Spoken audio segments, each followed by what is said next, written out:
₹500 तक डिविडेंड के लिए इस वीक स्टॉक्स एक्स डेट पे ट्रेड करेंगे। अगर आप लॉन्ग टर्म इन्वेस्टर हो या डिविडेंड इनकम बिल्ड करना चाहते हो तो ये वीडियो आपके लिए इम्पॉर्टेंट है। इस वीडियो में देखेंगे अगस्त के कुछ biggest dividend stocks, top companies के latest quarter one results, upcoming corporate actions और कल के अर्निंग कैलेंडर, जहां Maruti, ITC, Sun Pharma, GAIL और बजाज फिनसर्व जैसे जाइंट्स रिजल्ट अनाउंस करने वाले हैं। सो वीडियो को एंड तक ज़रूर देखना, क्योंकि लास्ट में शेयर करेंगे कौन सी डेट्स इन्वेस्टर्स को बिल्कुल मिस नहीं करनी चाहिए। सबसे पहले बात करते हैं बेस्ट डिविडेंड स्टॉक्स की। बॉश सबसे पहली कंपनी है। इस कंपनी ने फाइनेंशियल ईयर 26 के लिए ₹270 पर शेयर का फाइनल डिविडेंड अनाउंस किया है और इस डिविडेंड की रिकॉर्ड डेट 4 अगस्त 2026 है। हाँ, लास्ट ईयर में कंपनी ने ₹512 पर शेयर का डिविडेंड दिया था। इस बार अमाउंट कम है, लेकिन कंपनी का डिविडेंड ट्रैक रिकॉर्ड काफ़ी स्ट्रॉन्ग रहा है। पिछले 5 इयर्स में कंपनी का एवरेज डिविडेंड पे आउट लगभग 60% रहा और एवरेज डिविडेंड ₹369 पर शेयर के आसपास रहा। और सबसे इंटरेस्टिंग बात यह है कि कंपनी ने 2001 से अब तक 33 टाइम्स डिविडेंड अनाउंस किया है। ये कंसिस्टेंसी लॉन्ग टर्म इन्वेस्टर्स के लिए काफ़ी पॉजिटिव सिग्नल मानी जाती है। अगला नाम है डिसा इंडिया। कंपनी ने FY26 के लिए ₹200 पर शेयर का फाइनल डिविडेंड अनाउंस किया है। रिकॉर्ड डेट है 5 अगस्त 2026। कंपनी का 5 year average dividend pay out करीब 59% रहा है और एवरेज डिविडेंड ₹174 पर शेयर के आसपास रहा है। हाई डिविडेंड डिक्लेयर करने की वजह से ये स्टॉक डिविडेंड इन्वेस्टर्स के रडार पर है। अब बात करते हैं एक ऐसे स्टॉक की जो ऑलमोस्ट हर इन्वेस्टर जानता है, मारुति सुजुकी। कंपनी ने FY26 के लिए ₹140 पर शेयर का फाइनल डिविडेंड रिकमेंड किया है। रिकॉर्ड डेट है 7 अगस्त 2026। मारुति ने 2004 से अब तक 23 डिविडेंड्स डिक्लेयर किए हैं और कंपनी का कंसिस्टेंट डिविडेंड हिस्ट्री इस बात का इंडिकेशन देती है कि ये प्रॉफिटेबल बिजनेस कैसे शेयर होल्डर्स को रिवॉर्ड करते रहते हैं। डिविडेंड सिर्फ अमाउंट देखकर चूज नहीं करना चाहिए। कंपनी के अर्निंग्स, कैश फ्लो, पे आउट हिस्ट्री और बिजनेस क्वालिटी भी इक्वली इंपॉर्टेंट होती है। अब देखते हैं आज की सबसे बड़ी मार्केट न्यूज़। सबसे पहले वेदांता। कंपनी के quarter one FY27 net profit sequential basis पर 18% गिरकर 5,473 करोड़ रुपीस रहा। रेवेन्यू भी हल्का सा गिरकर 23,456 करोड़ रुपीस रहा।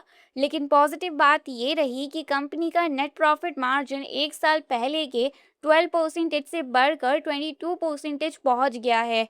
इंडिया जिंक, लीड, कॉपर और सिल्वर बिजनेस ने स्ट्रॉन्ग परफॉर्मेंस दिया। खास बात यह है कि सिल्वर बिजनेस की रेवेन्यू ग्रोथ डबल से भी ज्यादा रही है। अब बात करते हैं बजाज फाइनेंस की। कंपनी ने एक और स्ट्रॉन्ग क्वार्टर डिलीवर किया। नेट प्रॉफिट 27% बढ़कर 5,986 करोड़ रुपीस रहा। नेट इंटरेस्ट इनकम भी 24% ग्रो होकर 11,495 करोड़ रुपीस पहुंच गई। सबसे इंप्रेसिव नंबर रहा है कंपनी का असिस्ट अंडर मैनेजमेंट का। AUM 23% बढ़कर 4 लाख करोड़ रुपीस हो गया। इससे पता चलता है कि रिटेल लैंडिंग डिमांड अभी भी स्ट्रांग बनी हुई है। स्विगी ने भी अपने क्वार्टरली नंबर्स अनाउंस किए हैं। कंपनी का नेट लॉस 34% कम होकर 791 करोड़ रुपीस रहा। रेवेन्यू 37% बढ़कर 6,812 करोड़ रुपीस हो गया। यानी कंपनी अभी भी लॉस में ही है, लेकिन लॉसेस धीरे धीरे इम्प्रूव हो रहे हैं और बिजनेस ग्रोथ स्ट्रांग बनी हुई है। फूड डिलीवरी और क्विक कॉमर्स की रेस अभी भी काफ़ी इंटरेस्टिंग बनी हुई है। होंडा मोटर इंडिया के क्वार्टर थोड़ा वीक रहा, क्योंकि नेट प्रॉफिट 35% गिरकर 889 करोड़ रुपीस रहा। रेवेन्यू ऑलमोस्ट फ्लैट रहा। एबिटा मार्जिन भी 13.3% से गिरकर 9.3% आ गया। लेकिन पॉजिटिव साइड पर कंपनी ने अपने highest ever quarterly domestic sales for the new venue record की और CNG व्हीकल्स का कंट्रीब्यूशन बढ़कर 18% तक पहुंच गया।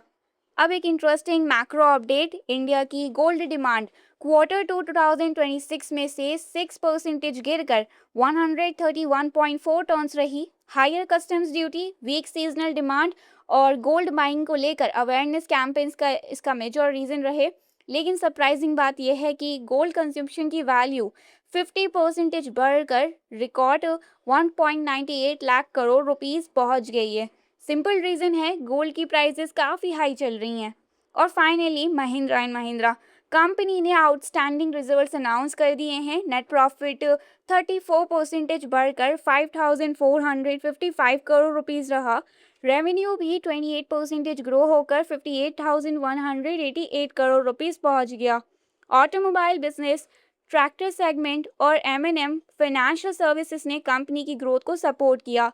साथ ही टेक महिंद्रा की बेटर मार्जिन्स ने भी ओवरऑल प्रॉफिटेबिलिटी इंप्रूव करने में कंट्रीब्यूशन दिया। अब एक quick look upcoming corporate actions पर। 31 जुलाई को कुछ important dividend stocks x dividend trade करेंगे। इनमें शामिल हैं एडीसी इंडिया कम्युनिकेशंस 25 रुपीज़ का डिविडेंड के लिए एग्जिट पे ट्रेड करेगा। ऑल डिगी टेक 30 रुपीज़ का interim dividend. AstraZeneca Pharma India 36 rupees का final dividend. Bata India 9 rupees का डिविडेंड। साथ ही एएसके ऑटोमोटिव, आनंदराज, अमल और बजल प्रोजेक्ट्स जैसे स्टॉक्स भी एक्स डिविडेंड ट्रेड करेंगे। अब बात करते हैं 3 अगस्त की। इंपॉर्टेंट नेम्स हैं आईसीआईसीआई बैंक 12 रुपीज़ का डिविडेंड। कोफॉर्ज 4 रुपीज़ का इंटीरियम डिविडेंड के लिए एक्स डेट पे ट्रेड करेगा 3 अगस्त को। लक्ष्मी इंजीनियरिंग 10 रुपीज़ के डिविडेंड के लिए ट्रेड करेगा 3 अगस्त को। ट्रांसरेल लाइटिंग 3 रुपीज़ के इंटीरियम डिविडेंड के लिए 3 अगस्त को ट्रेड करेगा। और साथ ही जो 3 अगस्त को एग्जिट पे ट्रेड करने वाले स्टॉक्स हैं उनमें शामिल हैं Sai Silks, Prima Plastics, Kanpur Plastic Pack, Khazanchi Jewellers और एम के ग्लोबल भी कॉर्पोरेट एक्शंस के लिए लाइनअप में हैं। अगर आप डिविडेंड के लिए एलिजिबल होना चाहते हैं तो एक्स डेट और रिकॉर्ड डेट दोनों को ध्यान में रखना बहुत ज़रूरी है। अब बात करते हैं कल के अर्निंग कैलेंडर की। 31 जुलाई को मार्केट काफ़ी एक्शन पैक्ड रहने वाला है। रिजल्ट अनाउंस करने वाली स्टॉक्स में की लिस्ट में शामिल हैं Sun Pharmaceuticals Industries, Maruti Suzuki India, ITC, Bajaj Finserv, Indian Oil Corporation, ABB India, GAIL India, Dixon Technologies, Shree Cement, Aditya Birla Capital, Nalco, Glenmark Pharma, SJVN, Narayana और Aadhar Housing Finance, Urban Company. इन कंपनीज के रिजल्ट्स अगले ट्रेडिंग सेशन में मार्केट सेंटिमेंट को काफ़ी इम्पैक्ट कर सकते हैं। सो ये थे आज के सबसे इम्पॉर्टेंट अपडेट्स, यही थे। अगर आपको ये वीडियो इन्फॉर्मेटिव लगा तो आप इसे लाइक कर सकते हैं, शेयर कर सकते हैं और चैनल को सब्सक्राइब कर सकते हैं। ये वीडियो सिर्फ एजुकेशनल पर्पस के लिए है। स्टॉक रिकमेंडेशन या बैंक एडवाइस नहीं है। कोई भी इन्वेस्टमेंट डिसीजन लेने से पहले एक सर्टिफाइड फाइनेंशियल एडवाइजर से कंसल्ट करें। And that's it for today. Thanks for watching.